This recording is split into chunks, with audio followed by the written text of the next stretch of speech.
ಅನುದಿನ ಅನುಕ್ಷಣ ಮನೆಯಲ್ಲೂ ಕಲಿಯೋಣ ಕಲಿಕೆಯ ಹೊಸ ಹಾದಿಯಲಿ ಜೊತೆಗೂಡಿ ಹೆಜ್ಜೆಯ ಹಾಕೋಣ ಸಂತಸದಿ ಕಲಿಯೋಣ ನಮ್ಮ ಹೆಮ್ಮೆಯ ಈ ಕ್ಲಾಸಿನಲ್ಲಿ.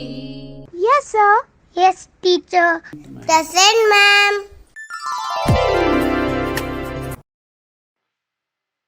अस्सलाम वालेकुम रहमतुल्लाहि व बरकातहू। प्यारे बच्चों, समेदा ई क्लास में मैं आप तमाम का इस्तकबाल करता हूँ। उम्मीद करता हूँ कि आप तमाम खैरियत से होंगे। जी हाँ, मैं भी खैरियत से हूँ। तो बच्चों, आज हम इल्म रियाजी में जमात नहम के बाब नंबर 1 में अददी निज़ाम के दूसरे हिस्सा दुगम पढ़ने जा रहे हैं। उम्मीद करता हूँ आप तमाम अपने किताबें कापियाँ वगैरह अपने साथ रखे हुए हैं। जहाँ जहाँ ज़रूरी हो आपने नोट करते जाएं। तो पिछली क्लास में हमने इन मखसूस नुकात के बारे में जानकारी हासिल की थी। सबसे पहले फितरी एदाद या गिनती के एदाद, दूसरा सालिम या मुकम्मिल एदाद के बारे में, इसी तरह से सही एदाद और नातिक एदाद और साथ ही साथ गैर नातिक एदाद के बारे में हमने जानकारी हासिल की थी। इन तमाम को लेते हुए हमने हकीकी एदाद, इसे हकीकी एदाद कहा गया था। तो आज हम इन एदाद को ख़त अददी पर किस तरह से जाहिर कर सकते हैं इसके बारे में जानकारी हासिल करेंगे। तो बच्चों, सबसे पहले हम देखेंगे हकीकी एदाद में, जो हकीकी एदाद का हमारे पास ग्रोह था, जिसमें नातिक एदाद थे, गैर नातिक एदाद थे, दो हिस्सों में बांटा गया था। उसके साथ साथ नातिक एदाद में हम सही एदाद, मुकम्मिल एदाद और फितरी एदाद, इनको अलग अलग किया था, इसके गिरोह को। और इन तमाम का जो मजमुआ था, इनका जो अजमा था, उसे हमने क्या कहा था? हकीकी एदाद। तो आज हम हकीकी एदाद को अददी खत पर किस तरह से जाहिर करेंगे इसके बारे में जानकारी हासिल करेंगे। तो फितरी एदाद को हम इस तरह से यहाँ पे खत अददी पर जाहिर कर सकते हैं। फितरी एदाद 1 से शुरू होते हुए लामहदूद फैले हुए होते हैं। इसी तरह से फितरी एदाद में सिफर को शामिल करते हुए हमने मुकम्मिल एदाद या कामिल एदाद को लिया था। हम उन्हें भी फितरी अददी खत पर जाहिर कर सकते हैं। इसी तरह से हमने सही एदाद को भी फितरी अददी खत पर जाहिर कर सकते हैं। नातिक एदाद को भी हम अददी खत पर जाहिर कर सकते हैं। इसी तरह से मतलब तमाम जो भी एदाद हैं हमारे पास, हम उन्हें अददी खत पर जाहिर कर सकते हैं। तो यहाँ पे जब बात नातिक अदद की होती है तो इसे किस तरह से, हमने जाना था कि नातिक अदद को हम कसरी या अशरी शक्ल में लिखते हैं। तो यहाँ पे अशरी या कसरी शक्ल को किस तरह से हम यहाँ पे जाहिर कर सकते हैं? जिस तरह से हमने फितरी एदाद को जाहिर किया था, उसी तरह से हम नातिक एदाद को भी यहाँ पे जाहिर कर सकते हैं। जैसे कि 2.4 और उसके साथ साथ दूसरे जो हैं यहाँ मनफी एदाद भी, -0.8, 0.8 को भी हम अददी खत पर जाहिर कर सकते हैं। -1.4 को जाहिर कर सकते हैं, 2.4 को भी जाहिर कर सकते हैं। तो सबसे पहले कोई दो नातिक एदाद के दरमियान मौजूद नातिक एदाद को हम किस तरह से हासिल कर सकते हैं इसके बारे में जानकारी हासिल करेंगे। उसके बाद हम उसे अददी खत पर किस तरह से जाहिर किया जाता है मालूमात हासिल करेंगे।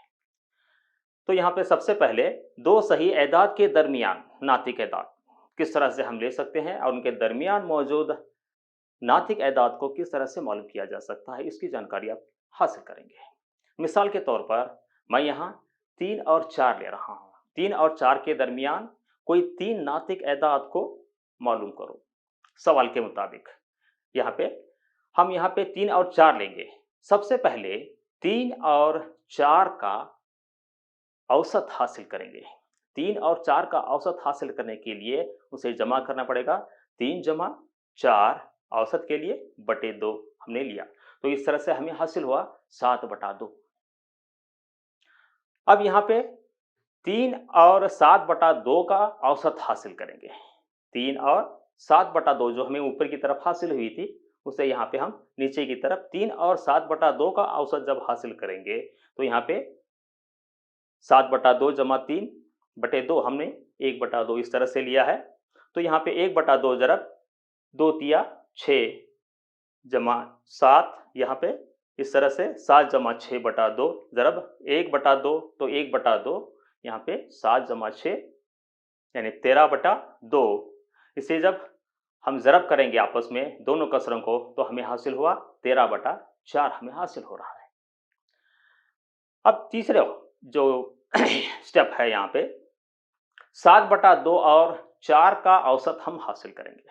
7/2 और 4 का मतलब हम 3 और 4 के दरमियान जो ले रहे हैं, इसलिए हम 7/2 और 4 का औसत हम हासिल करेंगे। तो हमें 1/2 7/2 जमा 4, जब हम इसको जमा करके 1/2 से ज़रब करेंगे, तो यहाँ पे 1/2 ज़रब 7 जमा 8/2 जब हासिल होता है, जब हम इसकी तहसीब करेंगे, इसे हल करेंगे, 1/2 ज़रब 15/2 जब हासिल होगा हमें तो इसे हल करने के बाद 15/4 हमें हासिल हो गया। तो यहाँ पे गौर करने की बात क्या है, 13/4 और 15/4 जो हमें हासिल हो रहा है, यहाँ पे 3 और 4 के दरमियान कोई 3 नातिक एदाद को लिखो, ये हमारा सवाल था। तो हम 13/4, उसके बाद हमें हासिल हुआ था 13/4, 7/2, उसके बाद 15/4। तो हम इस तरह से 3 और 4 के दरमियान मौजूद कोई 3 नातिक एदाद हम इस तरह से मालूम कर सकते हैं। 3 और 4 ये मुतवातर एदाद थे, इसके दरमियान जो हैं 13/4, 7/2 और 15/4 हमें ये 3 एदाद इस तरह से 3 और 4 के दरमियान हम हासिल कर लिए। तो लिहाजा 3 और 4 के दरमियान पाए जाने वाले 3 नातिक एदाद 13/4, 7/2 और 15/4 हम हासिल कर सकते हैं। इसी तरह से आगे बढ़ते हुए एक दूसरी मिसाल लेंगे हम। 2 कसरी एदाद जिनके नसबनुमा मसावी हों, यहाँ पे तब्दीली करके हमने क्या लिया है, यहाँ पे दूसरी किस्म में 2 कसरी एदाद जिनके नसबनुमा मसावी हों के दरमियान मौजूद नातिक एदाद। नसबनुमा जब मसावी होते हैं तो हम किस तरह से कर सकते हैं, तो मिसाल यहाँ पे -7/11 और 2/11 के दरमियान मौजूद कोई 5 नातिक एदाद लिखो या मालूम करो। तो यहाँ पे -7/11 और 2/11 में नसबनुमा 11 मसावी है। तो यहाँ पे हम इसे हल किस तरह से करेंगे, चूंकि दिए गए नातिक अदाद के नसबनुमा हमारे पास मसावी है, तो इसलिए रास्त तौर पर हम नातिक अदाद लिख सकते हैं। डायरेक्टली हम लिख सकते हैं इसके अंदर। किस तरह से लिखेंगे, 2 -7/11 उससे कम मतलब -6/11, -5/11, -4/11 और -3/11, इसी तरह से -2/11, -1/11, 0/11 मतलब 0, 1/11 और 2/11। हम इस तरह से यहाँ पे अगर उनके नसबनुमा मसावी होने पर हम रास्त तौर पर इसके दरमियान मौजूद नातिक एदाद हासिल कर सकते हैं। तो बच्चों, इसी तरह से मिसाल नंबर 2, 3/5 और 4/5 के दरमियान कोई 5 नातिक एदाद मालूम करो। सवाल क्या है, 3/4 और 3/5 और 4/5 के दरमियान कोई 5 नातिक एदाद हासिल करो। यहाँ पे एक गौर करने की बात क्या है, यहाँ भी नसबनुमा मसावी है, 3 और 4 के दरमियान हम किस तरह से करेंगे देखेंगे। तो नसबनुमा मसावी हैं, लेकिन शुमार कुनिंदा यहाँ भी मुतवातर है। शुमार कुनिंदा यहाँ पे मुतवातर हैं। तो इसके लिए कोई 5 दिया गया है, सवाल में कोई 5 नातिक अदद मालूम करो। इसके लिए हमें क्या करना पड़ेगा, 5 में 1 जमा करने पर हमें 6 हासिल होगा। कोई 5 दिया गया है तो 1 जमा करने पर हमें 6 हासिल होगा, इस तरह से हमें लेना चाहिए। अब दिए गए कसर के नसबनुमा शुमार कुनिंदा को 6 से ज़रब करेंगे। जब हासिल हमें 6 हासिल हो रहा है, हमें 6 से ज़रब करेंगे तो हमें क्या हासिल होता है, 3/5 दिया गया था, 3/5 और 4/5 के दरमियान 3/5 ज़रब 6/6 मसावी हो गया। यस, बिल्कुल सही, 3 6 18 और 5 6 30, एक कसर हमें हासिल हो गई। इसी तरह से 4/5 को भी हम 6/6 से जब ज़रब देंगे तो 6 चौक 24 और 5 6 30, हम एक दूसरी कसर, नई कसर हासिल होगी। तो यहाँ पे 18/30 और 24/30 हमें 2 नई कसरें हासिल हो गई, जिनके नसबनुमा अब भी मसावी हैं। तो यहाँ पे इसलिए मिसाल नंबर 1 में जब हमने रास्त तौर पर नातिक अदद हासिल किए थे, यहाँ पे हमारे शुमार कुनिंदा में 18 और 24 इसके दरमियान फ़र्क हमें हासिल हो रहा है। हालांकि 3/5 और 4/5 मुतवातर थे, वहाँ पे हासिल नहीं हो रहा था, इसलिए हमें इसे इस तरह से तब्दील कर लिए। तो यहाँ पर रास्त तौर पर जिस तरह से हमने मिसाल नंबर 1 में किया था, उसी तरह से हम लिख सकते हैं 18/30, 19/30, 20/30, बिल्कुल 21/30, 22/30, 23/30, आखिर में 24/30। इसका मतलब है 4/5, 18/30 मतलब 3/5। हम इस तरह से इसके दरमियान कोई 5 नातिक अदद हासिल कर सकते हैं। 5 दिया है, वहाँ पे बदल कर आपको 6 7 दे सकता है, 3 2 भी दे सकता है। तब हमें क्या करना है, उसमें जमा 1 करके उसे आपस में शुमार कुनिंदा और नसबनुमा को ज़रब करने पर हमें नई कसरें हासिल होती हैं, उनके दरमियान हम आसानी से मालूम कर सकते हैं। तो इसी तरह से हम देखते हैं एक तीसरी मिसाल, एक तीसरी किस्म किस तरह से है। 2 अशरी अदाद, यहाँ पे हम नातिक ले रहे हैं, इस बात का ख्याल रहे कि दरमियान मौजूद नातिक अदाद मालूम करना। यहाँ पे अशरी है, इससे पहले हम कसर में लिए थे, यहाँ पे अशरी अदाद हैं जो नातिक हैं, कि दरमियान मौजूद नातिक अदाद को हम किस तरह से मालूम कर सकते हैं।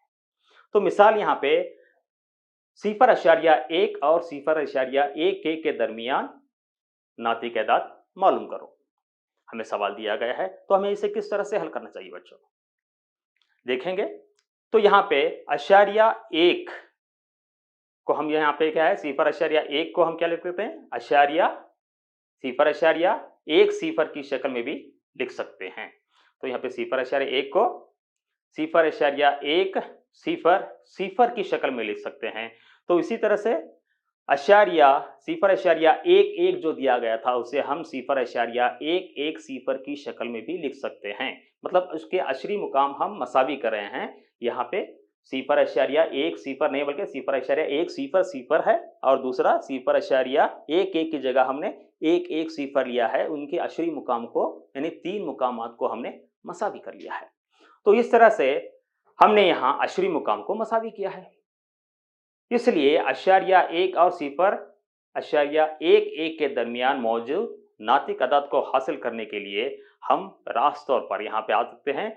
0.1 मतलब 0.1 सिफर लिया गया था, तो 0.1, उसके बाद 0.1, बिल्कुल बिल्कुल बिल्कुल सही, 0.102, फिर 0.103, 0.104, 0.105, 0.106, 0.107, 0.108, 0.109, और आखिर में हम यहाँ पे 0.100 यहाँ पे, उसके बाद 0.110। इस तरह से हम इसके दरमियान मौजूद नातिक अदाद को अशरी नातिक अदाद के दरमियान हम इस तरह से मालूम कर सकते हैं। तो इसी तरह से एक दूसरी मिसाल हम पिछली क्लास में हम यहाँ पे जान चुके हैं, किस बात के लिए, यहाँ पे कि गैर नातिक अदाद किसे कहते हैं। गैर नातिक अदाद किसे कहते हैं, जिसे हम P/Q की शक्ल में नहीं लिख सकते, और जहाँ पे Q गैर मसावी है सिफर के। नातिक अदाद के लिए भी वही तारीफ है, लेकिन यहाँ उसे P बटा Q की शक्ल में हम जाहिर नहीं कर सकते, तो एक अदद गैर नातिक कहलाता है। कब वो गैर नातिक कहलाता है? अगर उसको P बटा Q की शक्ल में न लिखा जा सके। जहां P और Q क्या होते हैं? सही एदाद होते हैं और Q गैर मसावी होता है सिफर के। तो गैर नातिक एदाद के गिरोह को हम Q डैश से जाहिर किया जाता है। तो इस तरह से हम देखते हैं पाइथागोरस यूनान के सामोसा का बाशिंदा था, जो अपने कायमतुल जाविया के मसले के लिए मशहूर है। उसके पैरोकारों ने सबसे पहले गैर नातिक एदाद की दरियाफ्त की थी, लेकिन इन एदाद को राज रखा गया था। एक किस्सा ये भी मशहूर है कि इन्हीं पैरोकारों में से एक, जिसका नाम हिप्पोसिस था, हिप्पोसिस ने अपने तौर से गैर नातिक एदाद दरियाफ्त कर लिए थे। उनके पैरोकारों में था, तो वो अपने तौर पर उसने गैर नातिक एदाद दरियाफ्त कर लिए थे। और मखम्मस के रासों से बना सितारा और सितारों में फिर मकम्मस, इस तरह से एक शक्ल उसने उस पर गौर किया था, उसकी जानकारी हासिल की थी कि यहाँ पे किस तरह से मखम्मस के रासों से बना सितारा और सितारों में फिर मखम्मस, इस तरह से हिप्पोसिस ने लामहदूद मखम्मस और सितारे के इंकशाफात करने और गैर नातिक एदाद के राज को फाश करने के अवज में इसे पानी में डुबोकर कत्ल किया गया था। पाइथागोरस का एक पैरोकार हिप्पोसिस था, जिसे कत्ल किया गया था महज इसलिए कि उसने गैर नातिक एदाद के राज को फाश किया था। पाइथागोरस के पैरोकारों ने साबित किया कि ज़ज़र 2 या √2 एक गैर नातिक एदाद है। तकरीबन 50 साल बाद थियोडरस नामी और एक रियाजीदान ने उसने ये दिखाया कि सिर्फ ज़ज़र 2 ही नहीं, बल्कि ज़ज़र 3, ज़ज़र 5, ज़ज़र 6, ज़ज़र 7, ज़ज़र 8, ज़ज़र नहीं, बल्कि ज़ज़र नहीं, बिल्कुल सही है, ज़ज़र 9 नहीं, बल्कि वो 3 हो जाता है। ज़ज़र 10, ज़ज़र 11, ज़ज़र 12, ज़ज़र 13, इसी तरह से ये भी क्या हैं? गैर नातिक एदाद ही हैं। तो इस तरह से एक थियोडरस का गैर नातिकी चक्कर आप देख रहे हैं यहाँ पे। थियोडरस का एक गैर नातिकी चक्कर जो है बहुत ही मशहूर है और बहुत ही दिलचस्प है। यहाँ पे कुदरत में पाए जाने बहुत से चीज़ों के लिए इसका इस्तेमाल किया जाता है। आप अगले असबाक में उसके बारे में मालूमात हासिल करेंगे। तो उसके बाद यहाँ पे जो कुदरत में मौजूद कई अशिया की अक्कासी करता है। मशहूर नातिक अदद पाई की जानकारी हमारे पास यहाँ पे पाए है, बहुत जगह यहाँ पे ज्योमेट्री में देखते हैं पाई की जानकारी हजारों सालों से यहाँ पे थी, मौजूद थी इसकी, लेकिन इसका सबूत जो दिया गया था 1700 के आखिर में J.H. लैम्बर्ट और A.M. लेजेंड्रे ने दिया। इसका सबूत 1700 सदी में। तो यहाँ पे वाइस सुन ली, J.H. लैम्बर्ट और A.M. लेजेंड्रे पाई जो एक मशहूर नातिक अदद है, इसके बारे में उन्होंने इसका सबूत दिया था। वाइस 1870 में दो जर्मन रियाजीदान जॉर्ज कैंटर और रिचर्ड डेडेकैंड ने 1870 में दो जर्मन रियाजीदान जॉन कैंटर और रिचर्ड डेडेकाइंड ने इन्होंने क्या किया था? इन्होंने दिखाया कि हर हकीकी अदद के नज़ीरी हकीकी अददी खत पर एक नुक्ता होता है। हर हकीकी अदद के नज़ीरी हकीकी अददी खत पर सिर्फ एक नुक्ता होता है, मतलब एक नुक्ते पर दो अदाद नहीं हो सकते। इसके बरअक्स यहाँ पे क्या दिखाया गया था कि हकीकी अददी खत पर हर एक नुक्ते के नज़ीरी एक और सिर्फ एक नुक्ते का वजूद हो सकता है, हकीकी अदद का वजूद हो सकता है। तो इसे किसने समझाया था? यहाँ पे जॉर्ज कैंटर और डेडेकाइंड जर्मनी के रियाजीदान थे। कोई दो हकीकी अदाद के दरमियान लामहदूद एदाद मौजूद होते हैं। हमने देखा इससे पहले कि दो हकीकी अदाद के दरमियान लामहदूद एदाद मौजूद होते हैं और इन्हें अददी खत पर जाहिर किया जा सकता है। हकीकी अदाद हैं, एक और दो हैं, मनफी एक है, चार है, कोई दो हम -1 -2 लेंगे, -3 -4 लेंगे, कोई भी दो अदद हम अगर ले रहे हैं तो उनके दरमियान भी यहाँ पे लामहदूद एदाद मौजूद होते हैं और इन्हें हम अददी खत पर जाहिर भी कर सकते हैं। गैर नातिक एदाद को भी हम अददी खत पर जाहिर कर सकते हैं। इसे किस तरह से जाहिर किया जाता है हम देखेंगे आज यहाँ। गैर नातिक एदाद को अददी खत पर जाहिर करना किस तरह से जाहिर करेंगे। आप अपने कंपास, स्केल, पेंसिल इसके साथ तैयार रहिए। इसका मौजना कीजिए ये किस तरह से इसकी तश्कील होती है। यहाँ एक के बाद दिख रहे। यहाँ सबसे पहले मैं मिसाल ले रहा हूँ ज़र 2 की, ठीक है। सबसे पहले एक खत स्केल के जरिए हम एक खत लेंगे। एक कता खत को लिया गया है, देखिए।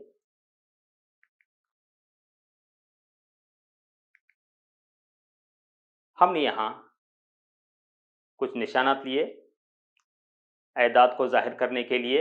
जैसे मैंने यहाँ पे -2, -1, 0, 1, 2 अददी खत पर जाहिर किया है। इसे अददी खत ही समझेंगे।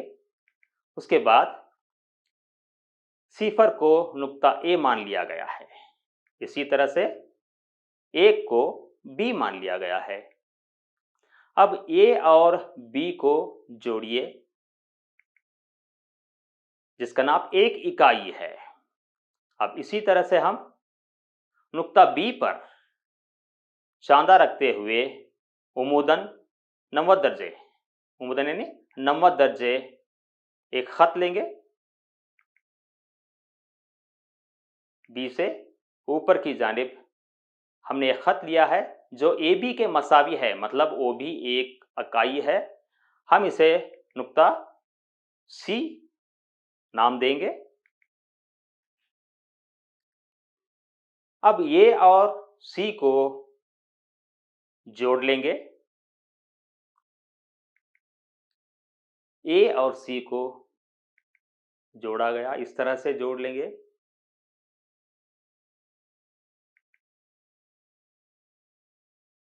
अब यहाँ पे ए बी एक इकाई है, बी सी एक इकाई है, तो ए सी कितना होगा। तो यहाँ पे हम जानते हैं कि फीसागोरस के मसले की राव से कायमतुज़ ज़ाविया मुसल्लस में बितर का मुरब्बा बाकी दो ज़िलों के मुरब्बों के मजमूए के मसावी होता है। तो इस बिना पर यहाँ पे ए बी सी एक कायम मुसल्लस है। तो यहाँ पे ए सी स्क्वायर इज इक्वल टू ए सी का मुरब्बा मसावी होगा ए बी का मुरब्बा जमा बी सी का मुरब्बा। हमें ए सी हासिल करना है तो हमें मालूम है कि ए बी एक इकाई है, इसी तरह से बी सी भी एक इकाई है। 1 स्क्वायर जमा 1 स्क्वायर मसावी होगा ए सी स्क्वायर मसावी होगा 2। यहाँ पे नीचे की तरफ आ गया है, खैर कोई बात नहीं। अब ए सी कितना होगा ज़र 2। हमें यह हासिल हुआ कि ए सी ज़र 2 है, ठीक है। तो ए सी की इकाई हमें हासिल हुआ कि ए सी का नाप हमें ज़र 2 है। अब हम कंपास लेंगे। कंपास की सुई को नुक्ता ए पर रखते हुए सी से गुजरता हुआ, सुई को ए पर रखते हुए सी से गुजरता हुआ एक कॉस खींचेंगे जो हमारे अददी खत को कता कर रहा है।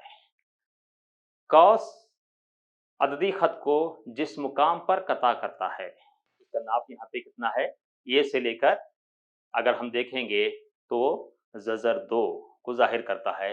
तो इस तरह से हम गैर नातिक एदाद, यहाँ पे मिसाल ज़र 2 ली गई थी, को खते अददी पर हम इस तरह से जाहिर कर सकते हैं। गैर नातिक एदाद को खती अददी पर जाहिर करने के लिए मैं यहाँ पे एक दूसरी मिसाल ले रहा हूँ। ज़र 3, हम ज़र 3 को किस तरह से जाहिर कर सकते हैं। इसी तरह से अददी खत पर सबसे पहले हम एक अददी खत लेंगे, अददी खत की तश्कील करेंगे जिस तरह से हमने पहली मिसाल में लिया था। मसाई हिस्सों में तकसीम करने के बाद -2, -1, 0, 1, 2 इस तरह से लिया गया है। ठीक उसी तरह से हमने यहाँ पे 0 को नुक्ता ए मान लिया और 1 के लिए नुक्ता बी मान लिया गया। अब ए और बी को जोड़ा गया, जिसकी इकाई कितनी है? बिल्कुल सही, इकाई 1 है। इसी तरह से हमने क्या किया था यहाँ पे दूसरे मरहले में? यस, बिल्कुल सही, बी पर एक उम्मीद लिया गया था, बी पर एक उम्मीद खींचा गया था, जिसकी इकाई भी 1 है, और उसे सी नाम दिया गया था। अब ए सी को जोड़ा गया,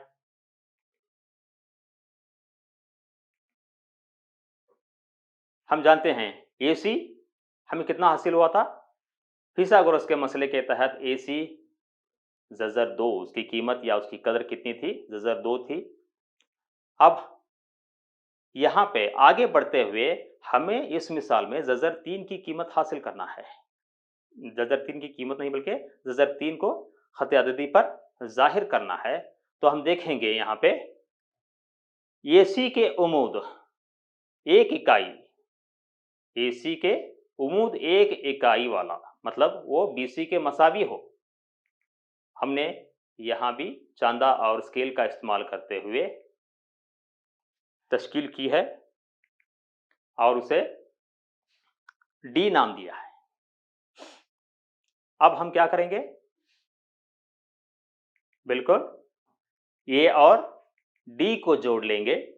ए और डी को जोड़ने के बाद अब हमारे पास फिर फिसागोरस के मसले की रौ से, फिसागोरस का मसला क्या कहता है? कायमतुल ज़ाविया मुसल्लस में वितर पर का मुरब्बा बाकी 2 जिलों के मुरब्बे के मजमुए के मसावी होता है। तो हमारे लिए यहाँ पे दूसरा कायमतुल ज़ाविया मुसल्लस कौन सा है? ए सी डी, जो सी पर कायम है। तो इसलिए हमें ए डी मालूम करना है, तो हम इसे इस तरह से ले सकते हैं, ए डी स्क्वायर मसावी होगा डी सी स्क्वायर मस्बत ए सी स्क्वायर।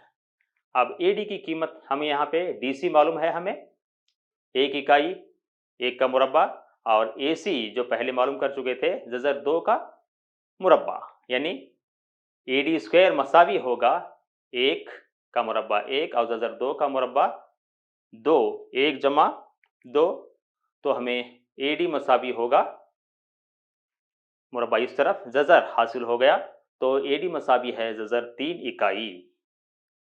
अब हमें ज़ज़र 3 हासिल हो चुका है, पहले की तरह बिल्कुल सही। हमें नुक्ता ए पर क्या करना है? कंपास की सुई को रखना है। कंपास की सुई को नुक्ता ए पर रखते हुए डी से गुजरता हुआ एक कौस जो हमारे अददी खत को कता करता है वहां से गुजरना चाहिए। तो जिस मुकाम पर एक कौस कता करता है वहां पे उसकी कीमत कितनी होगी? बिल्कुल कितनी होगी? ज़ज़र 3 हासिल होगी। तो हम इस तरह से ज़ज़र 3 को भी अददी खत पर जाहिर कर सकते हैं। तो आज वॉइस, तो बच्चों आज हमने यहाँ पे एदाद के बारे में, नातिक और गैर नातिक एदाद को अददी खत पर किस तरह से जाहिर करता है इसके बारे में जानकारी हासिल की, और साथ ही साथ 2 नातिक और नातिक एदाद के दरमियान, गैर नातिक एदाद के दरमियान नातिक एदाद को किस तरह से मालूम करना है इसके बारे में जानकारी हासिल की, और इसी तरह से दूसरे एदाद के बारे में हमने मतलब दरमियान में किस तरह से नातिक एदाद को हासिल किया जाता है इसके बारे में भी जानकारी हासिल की। ज़ज़र 2 और ज़ज़र 3 को अददी खत पर किस तरह से जाहिर किया जाता है, और कुछ रियाजी दानों के बारे में भी हमने यहाँ पे जानकारी हासिल की। तो यहाँ पे आपको होमवर्क दिया जा रहा है, सबसे पहले 5 और 6 के दरमियान कोई 3 नातिक एदाद आपको लिखना है। इसी तरह से -2/3 और 3/2 के दरमियान कोई 4 नातिक एदाद आपको मालूम करने हैं, लिखना है। 0.2 और 0.25 के दरमियान तमाम नातिक एदाद को आपको लिखना है। ज़ज़र 5 को अददी खत पर आपको जाहिर करना है, और ये हल करके आप अपने उस्ताद को दिखाइए, और मैं उम्मीद करता हूँ कि आप शाबाशी हासिल करेंगे। शुक्रिया, जज़ाकल्लाहु खैर।